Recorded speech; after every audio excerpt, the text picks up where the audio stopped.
मेरे पीए के रूप में देखना गलत है। ये उसके साथ अटेम्प्ट किया जा रहा है। उनको वहां से न्याय नहीं मिला। हमारे पास कोई चारा नहीं था। हमने कहा कि भाई आप लोग जाइए, प्रोटेस्ट करिए। इस पे पूरा भरोसा है। क्रोध है तो बुर्खा पहन के वो क्यों आई? और अगर बुर्खा पहन के आई है तो हम लोगों को तो पता नहीं कि वो महिला है या क्या है। अगर क्रोध है तो बुर्खा पहनकर क्यों आई? अगर बुर्खा पहनकर आई है तो हमें तो पता नहीं कि बुर्खे में महिला है या फिर कोई और। गौर से सुनिए शख्स के विवादित बयान को। इसका नाम है सलमान। ये अपनी बातों से हिजाब पहनने वालों की पहचान पर सवाल खड़े कर रहा है, बुर्खा प्रथा को गलत बता रहा है, उनका अनादर कर रहा है। इस शख्स को किसने हक दिया कि ये किसी समुदाय की संस्कृति, प्रथा और धर्म के बारे में इस तरह की ओछी बातें करे?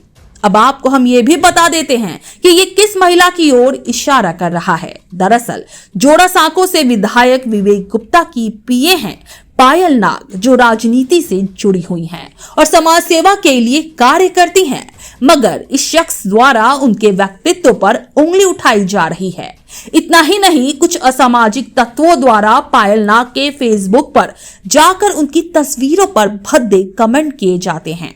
कोई पायल नाग के पोस्ट पर लिखता है एक सपेरा नाग को अपने बिन के धुन पर नचाते हुए, तो कोई उनके पहचान पर सवाल खड़े करता है। मगर कोई अपनी निजी जिंदगी में कैसे परिधान पहनता है, कैसा जीवन जीता है, यह हर शख्स का अपना निजी फैसला होता है। कोई कौन होता है लोगों की निजी जिंदगियों पर टिप्पणी करने वाला? ये समाज के कौन से ठेकेदार है जो समाज के हित में ही नहीं बल्कि महिलाओं के व्यक्तित्व पर, उनके काम पर सवाल उठा रहे हैं, उन्हें बदनाम कर रहे हैं? बता दे, पायल नाग इन्हीं बातों से तंग आकर इन असामाजिक तत्वों के खिलाफ पोस्ता में बड़े ही शांतिपूर्ण तरीके से कई महिलाओं के साथ मिलकर रैली करती हैं। वहां पर कई महिलाएं हिजाब पहनकर आती हैं। टीएमसी कार्यकर्ता सलमान इसी संदर्भ में ये विवादास्पद बयान दे रहे हैं। इस बारे में हमारी सहयोगी विधायक विवेक गुप्ता से भी बात की कि आखिर जो राज्य सरकार महिलाओं को आगे बढ़ाती है, उनका सम्मान करती है, वही पार्टी के लोग एक महिला के साथ भला ऐसा दुर्व्यवहार क्यों कर रहे हैं? सुनिए। को खाली मेरे पीए के रूप में देखना गलत है। पायल नाग सबसे पहले एक महिला है। मेरी पीए तो काम कर रही है जब तक काम है उसके पास, नहीं है कोई दूसरा काम करना चाहेगी वहां चली जाएगी, मगर वो एक महिला है, जोड़ासांको क्षेत्र में रहने वाली एक महिला है।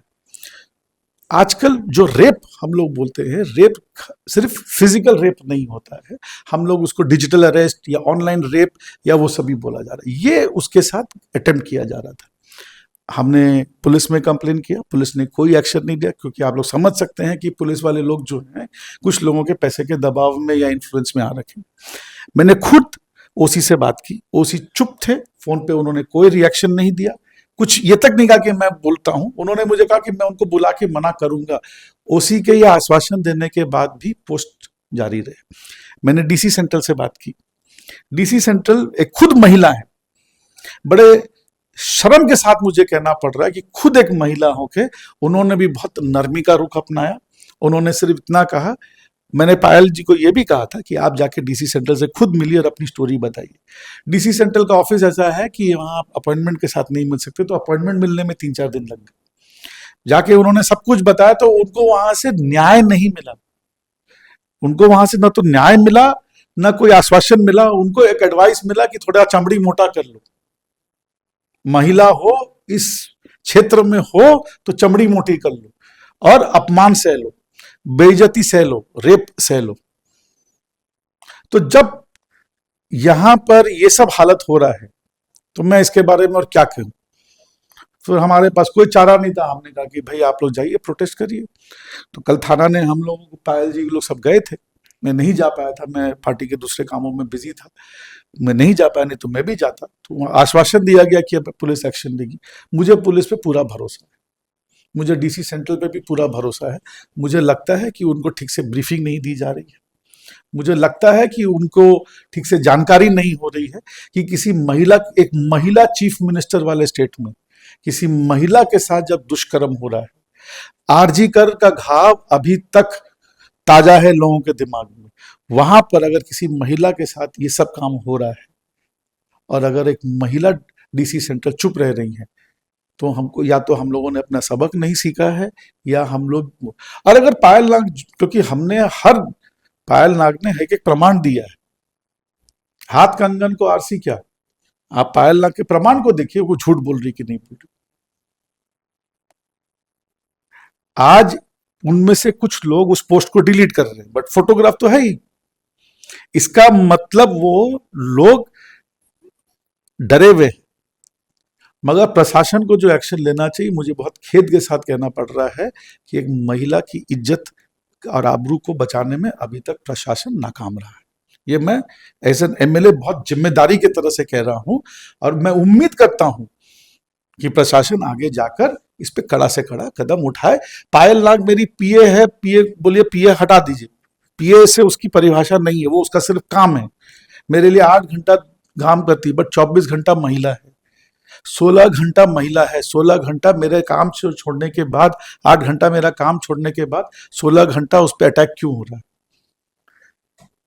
जो लोग एक पश्चिम बंगाल में एक महिला मुख्यमंत्री के होते हुए, एक महिला नेत्री के होते हुए, एक महिला का सम्मान और आदर नहीं कर सकते, उनको टीएमसी से तो कम से कम विदा ले लेनी चाहिए। सरकार को ऐसे शख्स के खिलाफ सख्त से सख्त कार्रवाई करने की जरूरत है, ताकि भविष्य में वो पायल नाग जैसे किसी भी महिला के बारे में, किसी समुदाय के बारे में ऐसी शर्मनाक बातें ना कर सके। सिर्फ सरकार या प्रशासन ही नहीं, बल्कि हमें भी एकजुट होकर ऐसे लोगों के खिलाफ अपनी आवाज बुलंद करनी होगी, तभी समाज बदलेगा, समाज की रूपरेखा बदलेगी। Bureau report, super news 24।